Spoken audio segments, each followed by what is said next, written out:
Alright, let's talk about something that's gonna make you side-eye your next takeout order. Imagine this, you're biting into a juicy chicken tender at Popeyes, and somewhere in the kitchen, a cockroach is casually crawling next to the hand-washing sink. Yeah, that's not a hypothetical, this actually happened at Texas Roadhouse in Wichita. And it's not just one rogue roach. Over 10 businesses recently failed health inspections for violations so nasty, they'll make you rethink eating out altogether. But here's the twist, this isn't just about dirty kitchens. It's about a system that's fundamentally broken, and why these violations keep happening despite inspections. Let me break it down. First off, let's address the elephant in the room, why do these places even get repeat violations? The article lists things like old fish, flies on food, and employees skipping handwashing. But here's the thing, these aren't rookie mistakes. They're basic hygiene 101. When a restaurant like Cucina and Ichesca serves chicken that's not cold enough, it's not just lazy, it's a gamble with your health. And yet, the system's response is a shrug and a "we'll check back in 10 days. Wait, 10 days? If my fridge broke and my food started spoiling, I'd fix it ASAP. But restaurants get a free pass to operate in that gray zone? That feels like a loophole someone's exploiting. Now, let's zoom out.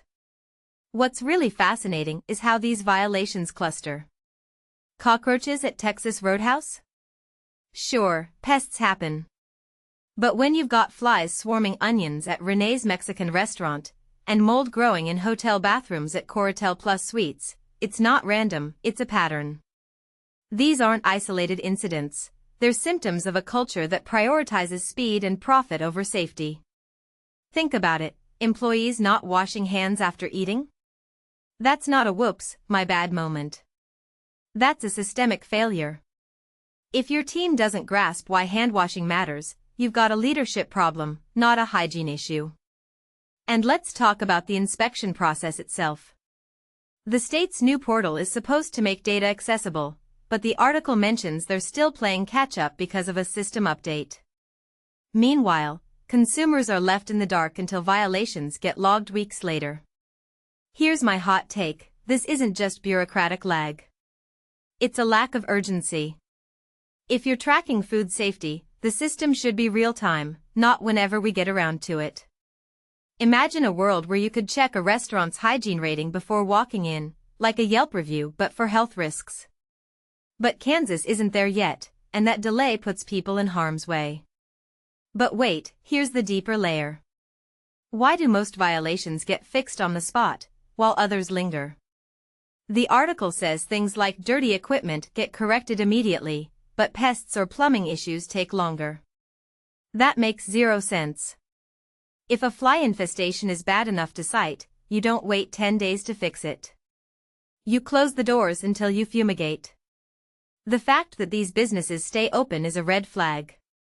It suggests the system isn't protecting us, it's just checking boxes. And honestly, that's scarier than a cockroach in the kitchen. So what's the takeaway? For starters, don't assume that inspected means safe. These violations aren't rare, they're just underreported. And next time you see a restaurant with a clean sign, ask yourself, when's the last time they were inspected? Because in Wichita, even a place like Subway had meats that weren't cold enough. If a chain with global name recognition can slip up, what does that say about the local spots? My advice? Be curious, ask questions, and maybe pack hand sanitizer. Because clearly, we can't count on the system to do it for us.